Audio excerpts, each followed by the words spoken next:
nege kaya seki miniti duru anyo soro sanga inkono ka aw bela jelen fo Mali kono mama sogalembe Renouveau FM na sanga inkono Mali kono Mali ko kan lehera ala kadi an kelgele nama ala ka jamana imbasigi brigo kaw awni soma kita guman ko dugutan fla sera ko kaw ka aw fo kita komini bisabani saba kita kaw kasigi ka aw fo ka wolimando karta ne banyina aw ko ka fladu kaw fo radio Nema FM sogalemba na sanga inkono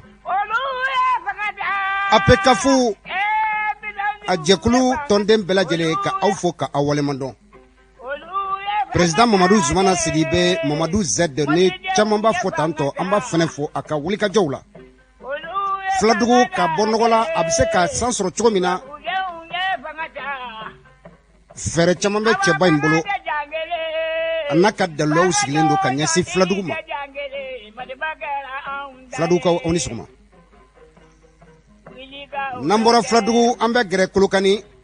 Yusuf Jabi radio islamiki tengune ma ana sanga inkono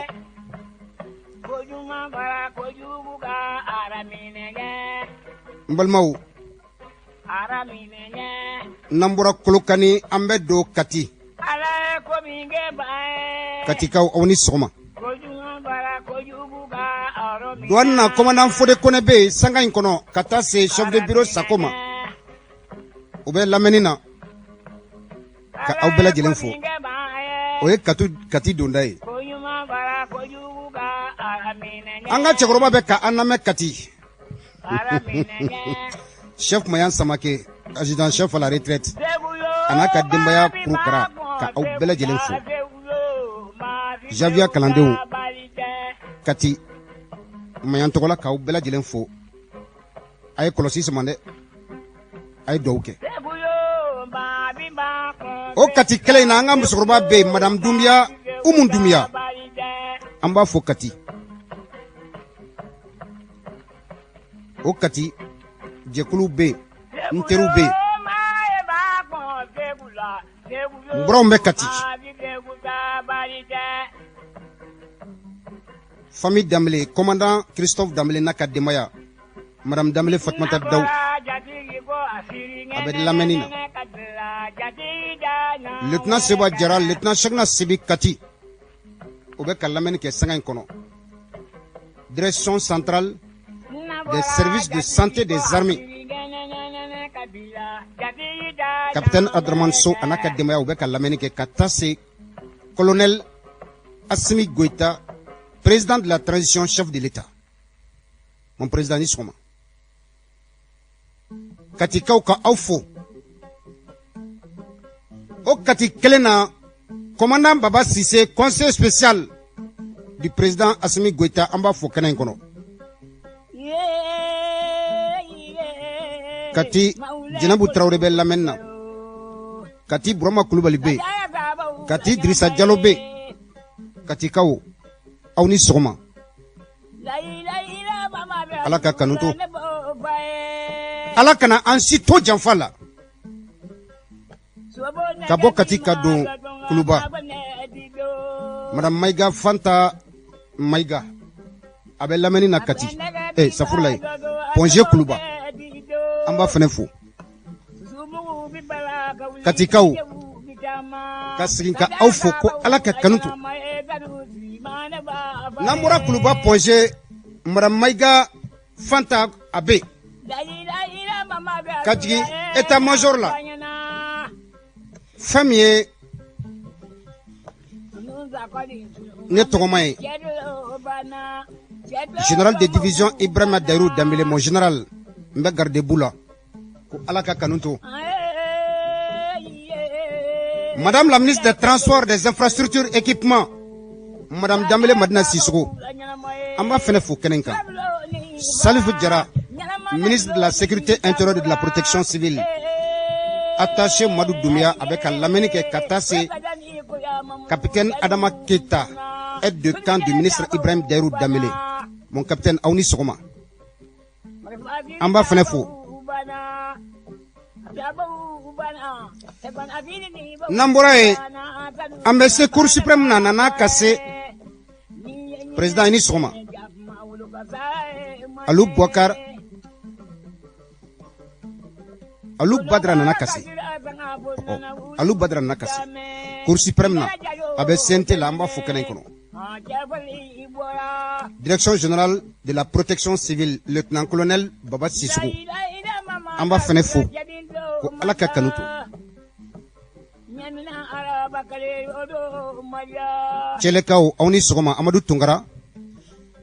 ka Cheleka be fo atola ani Javia Kalandenw Chele ko alaka do kelen bela jelemine kabala ne ka chikoroba be femi adjudant chef à la retraite Yaya Doumbia amba fo kabala Nambura kabala ambe do eka famia la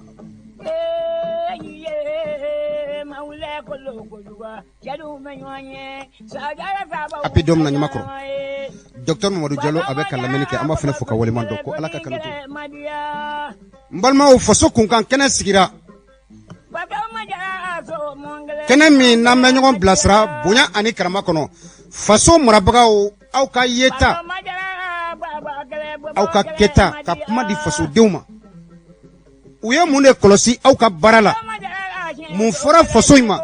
mun kira fasoina faso deun au ko chogodi blasrali ka ke boyani karama kono uye ansigi kuye amena kuma di auma sanga inkono nega karafe madame Kulbali Bintu Napobe kuma buru Sori Ibrahima Diallo kata se madame Sare Mariam Kulbali ambe kuma sokono amena kuma sigi ka blasrali ke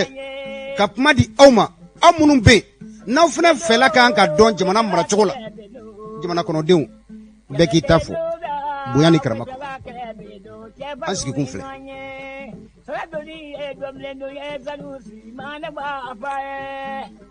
sanga inkono ambe alaw tala deli alaka sababu nyuma ndama Franci ube ka lameni ke maliaw munun be nu be Franci nu jorolen be jamana ina ube Franci u muso nu ka dembaya nu fa nu bawbeya sanga ani wakati negajuru be ka konkon chogomina ka nyiningali ke auna an kuna fondilaw ka nyiningali ke dembaya la neko jamana be chogodi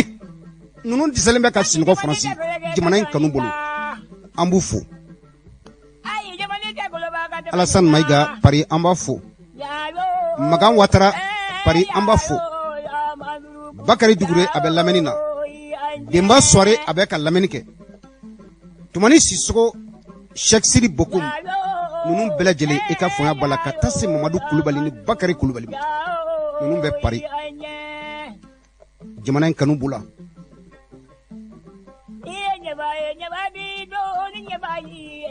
Espagne Famille Demba Sajan Kunari afene bi nunu jorole me jamana ina jamana kono dew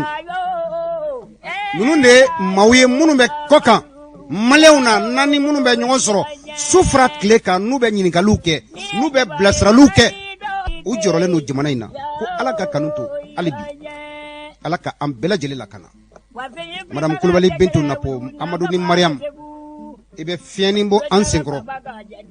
ko ka sira iranna alaw tala bise ka sira mi ni mali bise ka bo dinga en kono ko ka ala deli ala ka sira iran kenela alla ambe alaw tala deli ala ka sira iranna jamana en bise ka bo degun kono chogomina oye anka laini sanka en kono emission faso kunkan kene sigira faso dew amena nyugo hakili jigi jamana kono kibora jumembe sanka en kono amse ka ansunu sigi minka ka blasralu ke ulasa femi kalandeni madame Sare Mariam Koulibaly alebina hagli jinke amena baroke minkan sogomadaina yano che anka kuma di balma musuma Mariam ni sogoma ama torosula si ye nyayini nge awo bismillah dama ni ambulu ko sogomadaina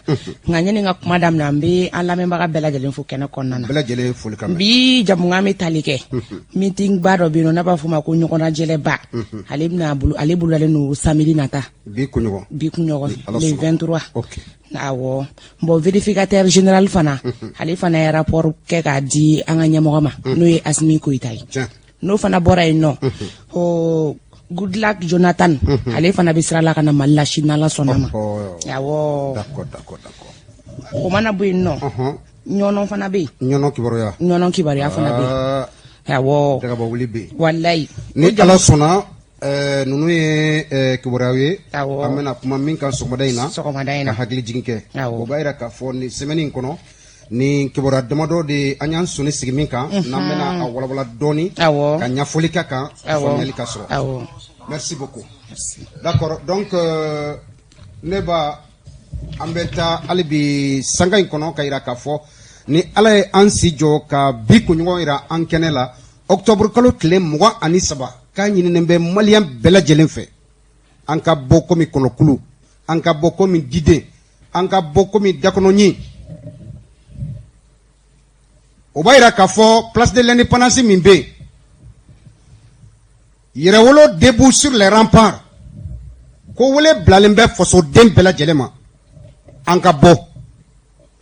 an ka taa an ŋaniya jira transition bɛ cogo min na bi degun min bɛ jamana kɔnɔ an binnen bɛ janfa kɔlɔn min kɔnɔ an bɛ se ka bɔ cogo min n balimaw parti ko tɛ mɔgɔ ko tɛ Mali ko de don an ni maa minnu bɛ yen n'olu kɛlen bɛ ka an bila ni janfa in kɔnɔ ni o maa tɛ maa fila ye Faransi ko ni kɛnɛ in kan n bɛ tiɲɛ di n kɔrɔkɛ ma Amadu Umaru Jalo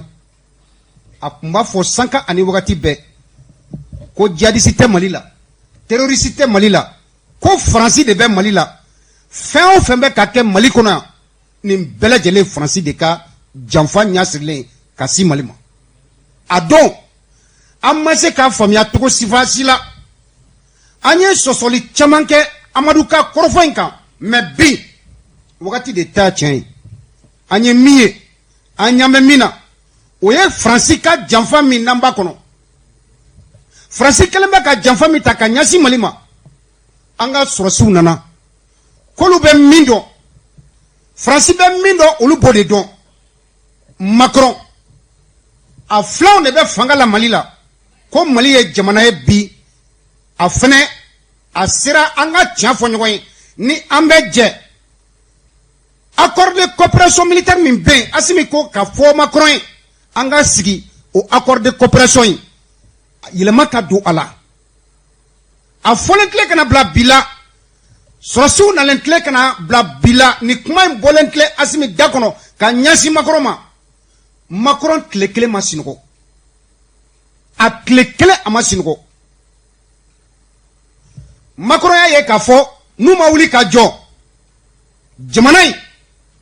olu ta mini ye Maliko la marabagaw nana u bɛna Faransi ni yɔrɔ cɛ ka bɔ Mali bolo ka bɔ Faransi bolo fasoden dɔw donna o janfa la jamana marabaga dɔw donna o janfa la premier ministre kɔrɔ dɔw donna o janfa la sɔrɔsiw y'a ye Mali a ka laɲini ye min ye bi an ka bɔ ni janfa kɔnɔ o la sa u y'a ɲini k'a fɔ accord de coopération militaire min bɛ yen yɛlɛma ka don a la o yɛlɛma k'o wajibiya Faransi kan sabula n'i ye Mali ta bi o accord de coopération militaire ko n'i bɛ Segu marakala n kɔrɔ nin ye marakala i tɛ se ka avion ta ka taa Mopti i tɛ se ka taa avion ta ka taa Tombouctou i tɛ avion ta ka taa Gao ni Faransi ma ka yamaruya di i ma i tɛ se ka avion ta ka taa Mopti i tɛ se ka taa avion ta ka taa Gao ka taa Kidal ni MINUSMA ka yamaruya di ma accord de coopération militaire min bɛ Mali ni Faransi cɛ ko de ko ten Asimi ko k'a tɛ ɲa bi a tɛ ɲa sini ni Mali y'i bolonɔ bila la fasodenjugu dɔw ka janfa bolo Maliyɛnw ma ɲininka nin kɛwale la ko Faransi sɔrɔsiw u bɛ fagali kɛ Mali kɔnɔ u bɛ Maliyɛn faga Faransi tɛ se ka ɲininka o sɔrɔsiw tɛ se ka ɲininka Asimi ko o ka dabila ko ja tɛ kɛ n'a ye nin kuma in fɔlen tile kana bila bi la an ma lafiya Maliyɛnw de nana fanga la n bɛ min fɔ kibaruya caman bɛ yen min bɛ ka fololo bɔlɔlɔw sanfɛ bilahi maliyɛnw tɛgɛrɛ bɛ fɔ an ka sɔrɔsi ninnu kun ala tɛmɛ ne bɛ semaine damadɔ dɔrɔn kalo ko tɛ dɛ semaine damadɔ n b'a di aw ma maliyɛnw hɔrɔn kan n b'a fɔ n da de la an bɛna tɛgɛrɛ fɔ ni sɔrɔsiw kun wara kalo kelen a t'o bɔ dɛ a tɛmɛ Asimi ko Sadio Kamara ye laɲini kɛ Asimi ka laɲini kɔnɔ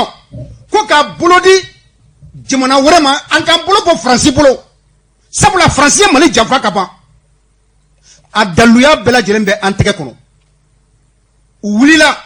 u bɛ maa o maa dɔn diɲɛ seleke naani bundakun kan u donna u kan ka dɛmɛ ɲini ka ɲɛsin Mali ma sabula Mali bɛ janfa la Malidenw janfara Mali marabaga dɔw fɛ Malidenw janfara Mali maa minnu bɛ n'u ye premier ministre kɔrɔw ye n'u ye président kɔrɔw ye k'u ye jamana in janfa ka jamana in ci ka filenkolon ci ka dagakolon ci Sadio Kamara ni Asimi u y'u kun da irisiw kan fɛrɛ bɛɛ lajɛlen tigɛra ka lajɛya maliyɛnw ye an ka da la irisiko kuma bɛ ka fɔ irisiw bɛ Mali la ka ban irisiw bɛ nale tile damadɔ avion 16 an b'a ye Mali kɔnɔ ka fara ni avion 4 kan Mali ye région 20 de ye région kelen o kelen a bɛɛ lajɛlen bɛ a ka kɛlɛkɛ avion sɔrɔ région kelen o kelen an ka da la k'a fɔ chariw bɛ nale char blindew bɛ nale marifaw bɛ nale minan bɛ ka na minnu bɛ i ka fanga bala n'a bɛ kunnafoni di an ka lakana tigilamɔgɔw n'o ye sɔrɔsiw ni gendarmew ni gardiw ye ani polisiw kɛlɛ bɛ se ka kɛ cogo min na kɛlɛ tɛ se ka taa ni kunnafoni tɛ irisiw y'u bolo fa k'a ton Sadio Kamara ani Asimi Goïta u ka laɲini kɔnɔ n balimaw ka Mali bɔ janfa la yɛrɛwolo debout sur les remparts ko wele bilalen bɛ maliyɛn bɛɛ lajɛlen ma nin kalo tile 23 an ka bɔ ka kɛ komi kɔnɔkulu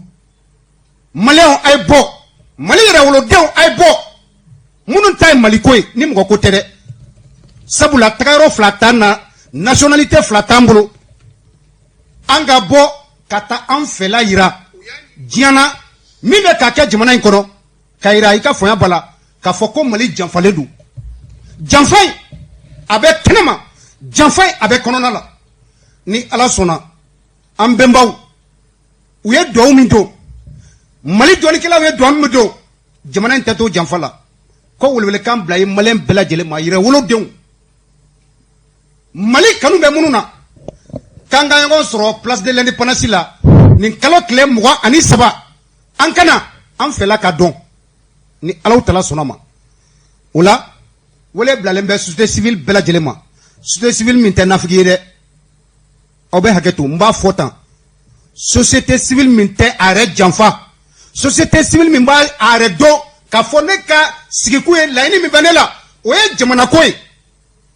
ko wele bilalen bɛ aw bɛɛ lajɛlen ma parti politiques b'o la leader religieux an ka diinɛ ɲɛmaaw seko ni dɔnko a bɛɛ lajɛlen ko an ka bɔ ka taa se mouvement ni association ni groupement bɛɛ lajɛlen ma an ka bɔ transition ye laɲini min b'u bolo janfa min fana talen bɛ ka ɲɛsin Mali ma an ka janfa in ka yira diɲɛ na k'a fɔ an bɔra janfa in kalama ko Mali tɛ sɔn janfa in ma Mali marabagaw tɛna sɔn janfa in ma an tɛ to janfa in fana la Bintu ko Goodluck Jonathan k'a bɛna ale sini CEDEAO ka ciden don a bɛna an sɔrɔ yan dafalen maliyɛnw de ta ye Mali ye n'a nana min bɛ an fɛ an b'a yira la an ta tɛ passion ko kuma ye dɛ ko passionné ou bien émotionné non non non an ta ye Mali ko de Goodluck Jonathan a bɛna an dafalen sɔrɔ yan sini CEDEAO hakilina a taara Mali de kɔnɔ yan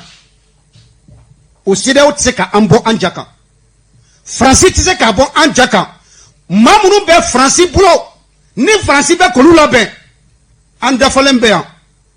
i komi ɲɔmuɲɛrala mɔden an tɛ jɔrɔ an tɛ yɔgɔ an tɛ siran Mali ye maliyɛnw de ta ye Ala sigi sogo i bɛ fiɲɛ ni man senkɔrɔ an bɛ tila ka don i ka fanga ba la fɛn min ye ɲɔnɔnko kuma ye fɛɛrɛ minnu sigilen bɛ sen kan maliyɛnw bɛ ka labɛn minnu kɛ lakana tigilamɔgɔw bɛ ka labɛn minnu kɛ an bɛ tila ka an da don a la fiɲɛni bɔ an senkɔrɔ an ta ye fasoko ye ala sigi sogo Madame Kulobali an bɛ sigi ka don kumaso kɔnɔ ka yira k'a fɔ hali bi an bɛ émission faso kunkan kɔnɔ fɛn min ye vérificateur général ye a bɔra k'a ka rapport di Asimi Goita ma kosɛbɛ san 2020 tiɲɛni min donna jamana kun musaka min bɛ yen ni min kan ka don wagande kɔnɔ n'a ma se ka don vérificateur général a ye rapport di rapport ni min b'a kɔnɔ a tiɲɛni barika a ka bon lakalili ma a ma nɔgɔn an b'a ɲini Asimi fɛ fɛɛrɛ bɛɛ lajɛlen ka sigi sen kan teliya kɔnɔ i ka faamuya b'a la nin bɛ se ka lawaleya cogo min na an mako bɛ o la o la sa rapport du vérificateur général a yirala k'a fɔ miliyari caman de bɛ ka taa se miliyɔn barika ma min bɛ ni san kelen kɔnɔ san 2020 n'a ye sɛgɛsɛgɛliw kɛ cakɛda caman de bɛ yen ni sɛgɛsɛgɛliw taara kɛ o cakɛdaw la i n'a fɔ OPAM i n'a fɔ ANASER AGEROUTE ka taa se i ka fɔnya bala primature n'o ye premier ministre yɛrɛ ka yɔrɔ ye chômage pour ani EDM n'o ye énergie du Mali ka yɔrɔ ye musaka minnu bɛ yen n'u kan ka don jamana kɔnɔ jamana ka wagande kɔnɔ ani minnu kɛwale minnu kɛra sababu ye ni musaka ma se ka sɔrɔ rapport dira Asimi ma san 2020 yɔrɔ caman sɛgɛsɛgɛra i n'a fɔ Buguni o bɛ o la Buguni mairie bɛɛ la Baginda mairie b'a la ka taa se Kulukɔrɔ ma hali bi pharmacie populaire du Mali sɛgɛsɛgɛli a donna yen bɛɛ lajɛlen na an ka ambassade minnu bɛ yen Côte d'Ivoire ambassade ka taa se Sénégal ma an ka entrepôt minnu bɛ yen k'a fɔ i ye minɛn san kɔfɛ a sera jamana wɛrɛ la jamana min ni kɔgɔji bɛ a yɔrɔ la i n'a fɔ Côte d'Ivoire i n'a fɔ Dakar i n'a fɔ Cotonou sɛgɛsɛgɛliw taara kɛ nin yɔrɔ la musaka min bɛ yen ni a kun kan ka don jamana ka wagande kɔnɔ n'a kɛra majɛ ye ko miliyari bayirika vérificateur général y'a ka sɛgɛsɛgɛli kɛ ka ban tayi a rapport a y'a di Asimi Goita ma o vérificateur général kelen-kelen ka rapport nin fana kɔnɔ a yirala k'a fɔ miliyari 1,239 san 2015 ka taa se san 2019 ma musaka min na kun kan ka di n'a dira yɛrɛ ko ka don minɛn min na bɛ di lakana tigilamɔgɔw ko ka avion san ko nin wari in k'a don yɔrɔ k'a tɛ se ka lakali rapport dira semaine in kɔnɔ Asimi Goita ma dagaba wuli dabɔlen don dɛ maa caman i ka faamuya b'a la olu tɔgɔ bɛ yen weleli bɛ ka kɛ an ka foli bɛ sanga in kɔnɔ ministère de la justice des droits de l'homme garde des sceaux n'o ye ministre ye Mamadou Kasoge a n'a ka jama Mohamed Dramane Traoré chargé de mission sanga in kɔnɔ an b'a fo a ka wulikajɔ barika ka bon jamana ka bɔ diga kɔnɔ fasodenjugu minnu bɛ yen faso zɔn minnu bɛ yen n'u kɛlen bɛ ka faso nafolo ta ko k'a bɛɛ lajɛlen wele ka tɛgɛ ja u kan na ni so de b'i bolo depuis i ka enquête bɛ senna wagati min na ni a yirala k'a fɔ bisigi min talen bɛ ka ɲɛsin i ma daluya caman bɛ yen o wagati yɛrɛ la yanni kiiri cɛ ni so b'i bolo ko so bɛ minɛ ni foro b'i bolo ko foro bɛ minɛ ni dugukolo b'i bolo dugukolo bɛ minɛ ni compte bancaire b'i bolo o compte bancaire o fana bɛ saisi an ka CNT maaw an b'aw fo sabula ni yamaruya aw sera ka fɛɛrɛw sigi sen kan ka an ka kiiri yamaruya baara in bɛ se ka kɛ u fɛ cogo min na fasodenjugu minnu bɛ yen n'u kɛlen bɛ ka an ka nafolo suɲɛ nafolo bɛ se ka labɔ cogo min na CNT membre an b'aw bɛɛ lajɛlen fo ka walemadɔn Alu Badara nana ka se sanga in kɔnɔ n b'a dɔn ka aw maa damadɔw to an bolokɔrɔ CNT la ka taa se Alu Dramane Kone ma an hakili sigilen don jamana ko la hali bi jamana ta fanga Asimi i ni ka jama Ala ka di aw ma laɲini hali bi a bɛ k'a kɛ sen na musaka ko an b'o bunakun kan nafolo dɔw fana bɛ i ka fanga b'a la fɛn min ye kɛrɛnkɛrɛnnenya la office central de lutte contre l'enrichissement illicite ko nin wagati in na tɛgɛ dara so caman kan i n'a fɔ maa minnu bɛ yen ni so jɔlen bannen b'u bolo ka bila location na kɛrɛnkɛrɛnnenya la minnu ye faso baara kɛ ni wagati kofɔlenw na office central de lutte contre l'enrichissement illicite sɛgɛsɛgɛli kɔnɔna la ko so 384 olu kɔni bolokɔni sinnen bɛ olu ma maaw fɛ cakɛda fɛ cakɛda min ni maaw tɔgɔ bɛ u bolo k'a fɔ ko olu ka yuruguyurugu sababu la ka faso ka nafolo ta k'u sera ka ni so dakamana jɔ ka taa se so 384 ma office central de lutte contre l'enrichissement illicite a sera ka i tɛgɛ da o kan si so 34 villa kunturu ni étages jɔlen so 384 kɔfɛ so 34 étages ni villa kunturu b'o la ko tɛgɛ dara olu fana kan o bɔlen kɔ yen Allah akbar bâtiment belebele bâtiment min n'i ma jateminɛ k'a la i b'a fɔ ko carré kelen don mɔgɔ kelen ka bâtiment jɔlen o 22 nin kuɲɔgɔn in kɔnɔ office central de lutte contre l'enrichissement illicite a ye dantigɛli min kɛ so minnu taara ye k'a fɔ ko so ninnu ye maa dɔw ka so ye minnu kun bolo bɛ jamana nafolo baara la minnu kun bolo bɛ jamana ka laɲiniw jamana ka fiɲɛbɔda bɛ sɔrɔ yɔrɔ yɔrɔ la musakako la ko nin sow taara ye olu tigilamɔgɔw de nɔ la bâtiment 72 so jɔlen ka ban pewu ni mɔgɔninfinw bɛ si a kɔnɔ olu yɛrɛ mako t'a la dɛ u y'a jɔ miliyɔn bayirikaw la o 22 o taara ye fɛn min ye bien immobilier o 384 nin kuɲɔgɔn in kɔnɔ office central de lutte contre l'enrichissement illicite o rapport fana dira i ka fanga b'a la k'a fara vérificateur général ka rapport kan nin bɛɛ lajɛlen rapport ninnu ye ɲɔgɔn sɔrɔ Asimi Goïta ka table kan Mariam i tulo b'a la wa n tulo b'a la ninnu ye kɛwale minnu kɛra an ka jamana kɔnɔ Asimi n'a ka jama n'u y'a ye k'a fɔ Mali tɛ fantan jamana ye maa dɔw de bɛ yen olu kɛlen bɛ ka faso nafolo ta ka k'u ta ye muso bɛ furu fo 5 wallahi silamɛyaw fɔ wa o ma daga a dun kɛlen bɛ Mali kɔnɔ dɛ n'o tɛmɛna ka bɔ yen ka taa so jɔ ka kɛ immeuble ye Mali fo étage 3 étage 4 Bamakɔ yan Bamakɔ dama tɛ dɛ an ka région na o 384 mɔgɔ kelen Allahu akbar safurulaye o tɛ mɔgɔ kelen ta ye mais ni caman de bɛ yen u faralen ɲɔgɔn kan maa minnu tɔgɔ b'u bolo k'olu ka sow filɛ Mali kɔnɔ ni an bɔr'o kɔnɔ dagaba wuli a bɛ ɲɔnɔ ɲɔnɔ bɛ Segu mara fɛ kibaruya caman dira an ma ni kuɲɔgɔn in kɔnɔ maa caman ye weleli kɛ k'a fɔ ɲɔnɔkaw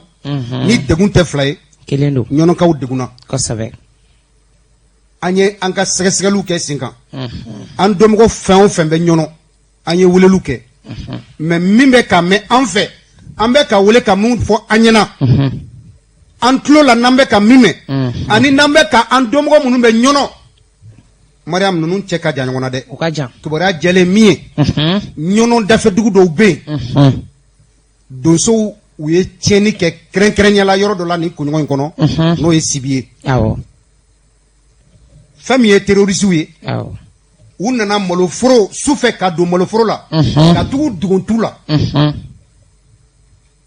dugumɔgɔw nana k'u bɛ taa u ka malo ka taa malo baara jadisi groupe 2 olu bɔra tu la ka na ka dugumɔgɔw ninnu gɛn olu ye wele bila u ka donsow ma donsow nana ka na don maloforo ninnu na jadisi minnu n'u y'o gɛn n'u y'u kun da tu kɔnɔla kan olu seginna ka na donso ninnu kama minnu degunnen bɛ malotu la olu bɔra ani minnu kun degunnen bɛ tu la u ye donsow to milieu la maa kelen ma bɔ a la mɔgɔ 40 u y'a bɛɛ faga Allahu akbar o de la ne b'a fɔ sanka ani wagati bɛɛ lajɛlen ngo dugu o dugu ni donsow be fɛrɛw ka sigi sen kan sɔrɔsiw ka fɛrɛw sigi sen kan i y'a fɔ a ye sɔrɔsiw infiltrer olu la sɔrɔsiw de bɛ kɛlɛ ɲɛdɔn donsow ta ye sogo faga de o ye tiɲɛ n bɛ segin a kan dusu bɛ donsow la dusu bɛ an ka sɔrɔsiw la mais différence bɛ yɔrɔ min sogo fagala ani kɛlɛkɛla mun bɛ kɛlɛ kalan ka kɛlɛ labɛn cogo k'a dɔn u tɛ kelenw tɛ Mali armée Mali marabagaw Mali sɔrɔsiw a ye fɛrɛ kɛ Mali kɔnɔ donso bɛ yɔrɔ o yɔrɔ a ye sɔrɔsiw infiltrer u la aw ka commandement ni sɔrɔsiw ma olu de bɛ kɛlɛ ɲɛdɔn hali n'u bɛ donso fini don u ka marifa ta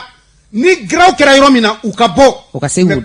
commandement ka to sɔrɔsiw bolo tiɲɛ don u ni donsow ka fara ɲɔgɔn awɔ sabula min kɛra nin dugu kofɔlen in na an y'a ye k'a fɔ donso 40 min fagara o ja de taara ka bɔlɔlɔ sanfɛla minɛ jihadistes yɛrɛ y'o ja ta ka bila whatsapp sanfɛ mɔgɔ wɛrɛw bɛ yen u ye groupe whatsapp créé o jihadistes y'a jira k'a fɔ an ye nin min kɛ nin ye sibi nin kɛra misaliya de ye k'a di aw ma mais an b'a dɔn dugu ni donsow bɛ yen an bɛ nin misaliya kelen de ta ka ɲɛsin o dugu ma duguw la téléphone tigiw cayara maaw panikira ɲɔnɔ dafɛ dugu fɛn o fɛn bɛ yen a bɛɛ i kun ta k'i ɲɛsin ɲɔnɔ kan an bɛ bɔ mun kalama ekɔlisow fara jamana tiɲɛ don gɛlɛya bɛ ɲɔnɔ mais groupe whatsapp mun bɛ yen bi kibaruya jugu minnu bɛ yen maliyɛn dɔw yɛrɛ fɛ olu de kɛlen bɛ ka paniki ka créer bi ka ko ampleur ce niveau la ka sɔrɔ a ma se an m'a fɔ ko gɛlɛya tɛ ɲɔnɔ dɛ gɛlɛya bɛ yen a ma se ni o la an b'a ɲini Asimi n'a ka jama fɛ Sadio n'a ka jama dɛmɛ ka don farabugukaw ma teliya la dɛmɛ ka don dɔgɔfirikaw ma teliya la dugu bɛ ɲɔnɔ dafɛ dugu la a ka ja Mali fɛrɛw ka sigi sen ka teliya kɔnɔ lakana ka sabati Maliyɛnw mako b'o la bi mais an ka dɔn kunnafoni caman bɛ bi a bɛɛ kunnafoni min n'a bɛ Maliyɛn denw n'a bɛ an bɔ an ja kan n'an kan ka kunnafoniw sɛgɛsɛgɛ dɔw ye kunnafoni groupe créé e ye Mariam ye i b'a sɔrɔ a groupe la ni e bɛ kuma ou bien ja min bɛ yen i b'a sɔrɔ o ye ne de muso cɛ de bɛ bila o place la cɛ ka muso bila o place la tɔgɔw ni kumakanw bɛ yɛlɛma an kunnafonidilaw fana maa caman bɛ weleli kɛ k'a fɔ an bɛ karisa wele nin dugu la i tɛ karisa dɔn i ma sɛgɛsɛgɛ kunnafoni bɛ ka di cogo min na i t'a dɔn an ka hakili to nin kofɔlenw na jamana bɛ laala min kan bi bɛɛ lajɛlen k'a dɔn k'a fɔ jamana fila tɛ an bolo kelen pe de bɛ an bolo n'o ye Mali ye walayi gɛlɛya bɛ jamana kɔnɔ jamana marabagaw a ye wuli jamana kɔnɔdenw mako bɛ lakana la dakura damadɔ min n'a y'o kɛ somɔgɔ sama ye hakili jiginna nin kunɲɔgɔn in kɔnɔ ni an bɛna baro ka kan o de kun ye nin ye ka bɛɛ lajɛlen fo ka waleman dɔn émission ye faso kunkan ye madame Sare Mariam Kulubali Sɔrɔ Ibrahim Jalo an bɛ kumaso kɔnɔ nɛgɛ karafe a bɛ madame Kulubali Bintu Nabu bolo sanga in kɔnɔ nɛgɛ kaɲa 8 sanga 42 an y'o sɔrɔ an bɛ kuma di fasodenw ma aw ka yeta min ye bilasiralikan na aw fana aw ye min kɔlɔsi jamana tagabolo la transition ka kɛwale ye min ye bi min kan ka kɛ an tɛ ɲɔgɔn bilasira bonya ani karama kɔnɔ an ko de ko Mali faso fila t'an na ni Mali tɛ 20 80 08 08 20 80 08 08 madame Kulubali Bintu Napo i bɛ fiɲɛni b'an senkɔrɔ yanni labɛnw ka sabati minnu b'a fɛ ka weleli kɛ ka kuma di u ma bonya ani karama kɔnɔ Mali ko don dɔ bɛ de la dayɛlɛ a ka don ne ba an sɔgɔma Ndani sɔgɔma an b'a hakɛ to i tɔgɔ ni jamu ka weleli kɛ ka bɔ min je m'appelle Mohamed Ahmed Ba Mohamed Ba i ni sɔgɔma Ndani sɔgɔma a bɔ commune Jankunbali bisimila kuma b'i bolo Mohamed bon anw ɲɛ bɛ min na Maliyɛn yɛrɛ a ka ko ka gɛlɛn en tant que an de bɛ juguya in na hali réseaux sociaux na u bɛ sɔn ka nkalon de tigɛ k'a fɔ ko fɛn dɔ bɛ yen k'a sɔrɔ yasa u ka se ka an yɛrɛ ka jamana marabagaw tɔgɔti bawo kɛlɛ ye fɛn damadɔ de ye mɔgɔ dɔw bɛ yen olu bɛ kɛlɛ kɛ dusukun na nin ninnu ka kɛlɛ ye hakilina kɛlɛ de ye. B'a la politicien ninnu bɛ dɛsɛ min na. Bon olu de bɛna réseaux sociaux ninnu na ka taa mɔgɔw kɛlɛ ni hakilina ye ni jawuli nana hakili la dɔrɔn hakili tɛ ɲuman kɔ. Donc o la an bɛ min fɔ malidenw bɛɛ lajɛlen de kan ka fara ɲɔgɔn kan. An k'a dɔn an ye fakɛ an ka ɲɔgɔn bɛn. Nin de ye ne hakilina ye bawo ne bɛ Dankundali la yan n tɛ kɔrɔnfɛla in kɔni dɔn. Mais hali ni min dilatɔ filɛ nin ye politicien b'a ɲini k'a fɔ k'u b'a ci. O de ye ne ka kumakan fɔlɔ ye yanni ka tɔ nin kan. D'accord, a faamuya. Bon, merci. Bɛɛ n'i ka tiɲɛ ka fɔ faso ka jɔ fasodenw kuma bɛ aw bolo. An ka ɲɔgɔn bilasira bonya ani karama kɔnɔ. Nɛgɛjuru sira aw ta don 20 80 08 08. O la sa n'i ye nin kɔnkɔn an bɛ ɲɔgɔn sɔrɔ fasoko don. Dɔ bɛ da la ne ba. Dayɛlɛ. I ni sɔgɔma. Salamualeykum monsieur Diallo. Waaleykum salam ani bara. An bɛ Ala fo ka barikada. Alhamdulilayi rabbil alamin. I tɔgɔ ni jamu ka weleli kɛ ka bɔ min? Ne tɔgɔ Aruna Samake, ne ka wele ka bɔ Bɛlɛdugu la. Bisimila, kuma b'i bolo. Monsieur Diallo, je crois que an bɛ wagati min kɛ sisan nɔ an bɛɛ lajɛlen kan ka faamu k'a fɔ ko problème bɛ an ka jamana kɔnɔ. Guerre médiatique bɛ sen o de fanga ka bon a la kosɛbɛ. Donc il faut que Maliens ka faamu surtout la nouvelle génération en jeunes. An ka se k'a faamu k'a fɔ ko jamana de y'an ka priorité ye hali ni mɔgɔ nana nafolo di an ma fo an k'an ka jamana sɔrɔ sisan an ka kunnafoni dɔ di minnu bɛ tanti sini an kan ka ban a la. An faso kanu kama. Mais n'i yɛlɛnna réseaux sociaux sanfɛ i bɛ kunnafoni dɔw ye i yɛrɛ b'a dɔn k'a fɔ nin ye copier coller de ye ani tiɲɛ ka jan ɲɔgɔn na. Mais mɔgɔw bɛ yen komi n'i ye jamana ta k'a lajɛ mɔgɔ kalanni o de ka kan ka tɛmɛ kalanni kan bon ni ɲɛ dara o kan dɔrɔn olu bɛ paniquer u t'a dɔn u bɛ taa yɔrɔ o yɔrɔ. Donc n'o kɛra dɔrɔn i jigi bɛ se sɔrɔ kan barisa ni i ja tigɛla kaban i fanga bɛ dɔgɔya de. Kosɛbɛ. I kun bɛ ka débat politique sur l'autre jour radio Télévision sanfɛ. Kassim Traoré ka invité dɔ kumana nin yɔrɔ in kan kosɛbɛ kosɛbɛ a ko page bɛ réseaux sociaux sanfɛ c'est à dire que mɔgɔ minnu yɛrɛ bɛ page in kɔfɛ maliyɛnw bɛ kɛ nationalité sugu b'a la donc il faut que ni fɛn dɔ ye an k'an basé a kan kosɛbɛ a ka se ka ɲɛfɔ mɔgɔw ye u k'a faamu kosɛbɛ kunnafoni dɔw bɛ di an ka réseaux sociaux sanfɛ vraiment a dɔw bɛ fɛn ka di donc an kɔlɔsi a la kosɛbɛ. O kɔni kunnafoni de bɛ n bolo ka ɲɛsin i ka émission ma. Merci beaucoup. Ne min fɔra o kan o ye hali bi an ka dugawu kɛ an ka transition dɛmɛ barisa ne yɛrɛ ka jateminɛ na depuis Modibo Keyita bɔra yen ne ma vraiment ninnu ka ne ma ɲɔgɔn ye fɔlɔ. Alhamdulilah. Donc ninnu ka dɛmɛ ninnu dɛmɛ ka kan yɛrɛ yɛrɛ ni Ala sɔnna ni ninnu dɛmɛna ninnu bɛ se ka Mali pousser k'a bila sira ɲuman donc ni politicien ka dɛmɛ nana o la ka président dɔ sigi o bɛ se ka olu ka cheminement continue je crois que o de bɛ diya an ma k'an ka jamana bɔ dugu. Ne ka hakilina ye. Merci beaucoup. Ala ka tile d'an ma. Amina rabi Ala k'o dɔn. Nba. Mariam. I ye sama k'i ka bilasiralikan mɛn. N y'a mɛn. Bɛɛ n'i ka tiɲɛ don. Bɛɛ n'i ka tiɲɛ. Hali bi an bɛ nɛgɛjuru sira to kɔfɛmaaw bolo. 20 80 08 08 20 80 08 08. Mɔgɔ bɛ da la. Allo. Allo. Oui. Somɔgɔw. Hɛrɛ dɔrɔn. Jɛnɛyaw don. Tɔɔrɔ tɛ i bɛ hakɛ to k'i tɔgɔ ni jamu fɔ ani i bɛ bɔ yɔrɔ min na. Sanba Konate don. Sanba Konate. Sanba Konate ne bɛ bɔ Ɲemina. Sanba Konate i bɛ hakɛ to k'i ka radio mabɔ i la dɔɔni. ou bien i k'a faga parce que a tɛ k'a faamuya kosɛbɛ.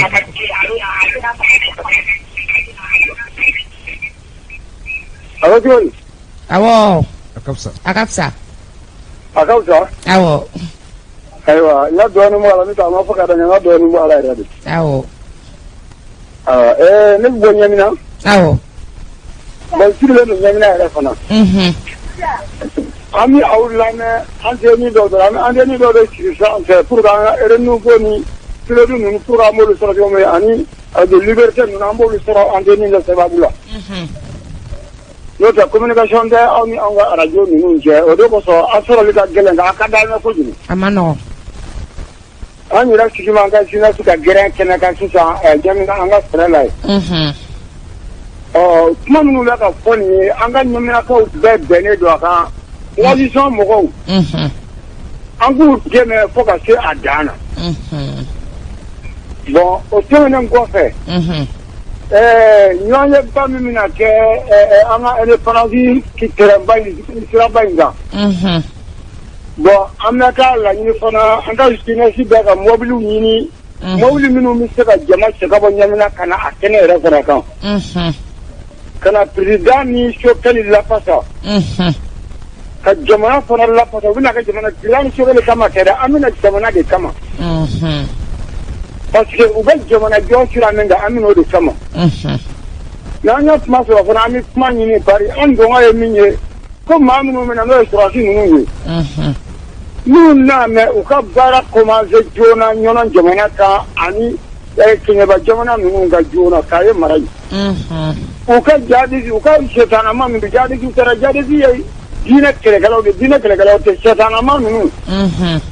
U k'u ɲɔni dɔɔni fo k'u bɔ Mali dugukolo kan.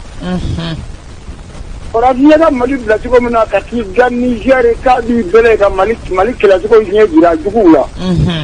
U ka se ka Mali nettoyer k'a jɛya ka malidenw ka malidenw ye an ka se k'o sɔrɔ. N'u nana u ka baara daminɛ n'u nana tɛ Asimi kana a to kuma na u ka baara in kɛ u ka se ka na. N'Asimu kana taa to an n'u cɛ k'a fɔ k'u bɛ don an n'u cɛ ko a woda ture. Réseaux minnu fana bɛ ka fɔ nin ye an y'a mɛn ko Ture tun bɛ ka i sen don a la ka a koɲɛw dabila. Mais an ɲɛ b'a la a tɛ ka juguya kɔrɔlen ye. Juge dɔw tɛ fara Ture kan walasa baara in ka ɲɛ wa. Réseaux dɔw sigi la m'a ta ka datugu dɔw ta ka fermer. I bɛ hakɛ to ka kuma surunya dɔɔni wagati ka surun walasa mɔgɔ wɛrɛ bɛ se ka don. D'accord donc foli n'o ɲɛfɔ a ye. Awɔ. A bɛ hakɛ to kɛ foli don n bɛ foli kɛ nin kan. Awɔ. Maa caman bɛ kɔfɛ nka an yɛrɛ de funtɛnɛnnen don yan minɛ. Foli diyara. An b'a fɛ réseaux min bɛ ka datugu juge k'u ka baara kɛ. Merci Banika cɛ ka fɔ faso ka jɔ fasodenw nɛgɛ kanɲɛ 8 sanka 52 an y'o sɔrɔ an bɛ se ka ma kelen ta ka jɛmukan in datugu maa laban ale bɛ da la ka ban i ni sɔgɔma. Allo labɛnw ma sabati a taara nɛgɛjuru sira o ye 20 80 08 08 20 80 08 faso kunkan fasodenw ka kuma di aw ma aw fana fɛla n'a kɛlen ta dɔ bɛ da la. I ni sɔgɔma. Hakɛ to i tɔgɔ ni jamu ka weleli kɛ ka bɔ min? Ka wele ka bɔ Janigila. Janigilakaw. Bayi foyi t'u la, u bɛɛ b'a fo. Anba. A somɔgɔw bɛɛ. An bɛ Ala barika da. Kɔni baasi tɛ. Alhamdulilah. Vraiment n bɛ ka kunnafoniw ka mɛn kunnafoni ninnu vraiment o taacogo ka fisa yɛrɛ de. Mali filɛ bolo min na bi an kana k'an tɛgɛ d'an sen an yɛrɛ ka wuli ka jɔ an kana fɔ an bɛ maa wɛrɛ kɔnɔ. Ni Ala kɔni y'a fɔ ko Français taara kɔni an ka nord la yen nɔ o kɛ bɛ ka u taara mais u kɛ bɛ ka ko labɛn ka bɛn ka bila an ka jamana kɔrɔ yan fɔ ani fan an yɛrɛ de k'an cɛ ka tila ka fara yɔrɔ maa jugu dogolen bɛ yen an b'u yɔrɔ yira an yɛrɛ fana an ka fara ɲɔgɔn kan an tɛgɛ kɛ kelen ye k'an cɛsiri cogo bɛɛ lajɛlen na. D'accord wagati sera ka ban. An b'i fo k'i waleɲuman dɔn. Nɛgɛ kanɲɛ 8 sanka 54 an y'o sɔrɔ kumaso kɔnɔ ka ban ka aw bɛɛ lajɛlen fo ka waleɲuman dɔn nin kun ye maa laban ye Janigilakaw ka aw bɛɛ lajɛlen fo tile hɛra ka deli masaramani fɛ Ala ka di an bɛɛ lajɛlen ma minnu bɛ Faransi n'u sɔgɔlen bɛ an na n'u sanka ani wagati bɛɛ lajɛlen olu ka laɲini i ka fanga b'a la jamana in a bɛ se ka basigi cogo min na fɛɛrɛ caman ka sigi sen kan u jɔrɔlen bɛ jamana in na komi u bɛ Mali kɔnɔ yan cogo min u bɛ Faransi Faransikaw Makan Watara u bɛ ale la an b'u fana fo k'u waleɲuman dɔn ka taa se Denba Sɔrɛ ma Alassane Mayiga ninnu bɛɛ lajɛlen bɛ Faransi Bakari Dukure k'u fo k'u waleɲuman dɔn Denba Sɔrɛ a bɛ Faransi Espagne Sajan Konare be o ka aw bɛɛ lajɛlen fo Moyamugukaw sanga in kɔnɔ Labas Jirena ka denbaya an b'u fo k'o waleɲumandɔn ka taa se Moyamugukaw ma lieutenant colonel de la protection civile médecin docteur Famuga Kulubali et docteur Famuga Doumbia a n'a ka denbaya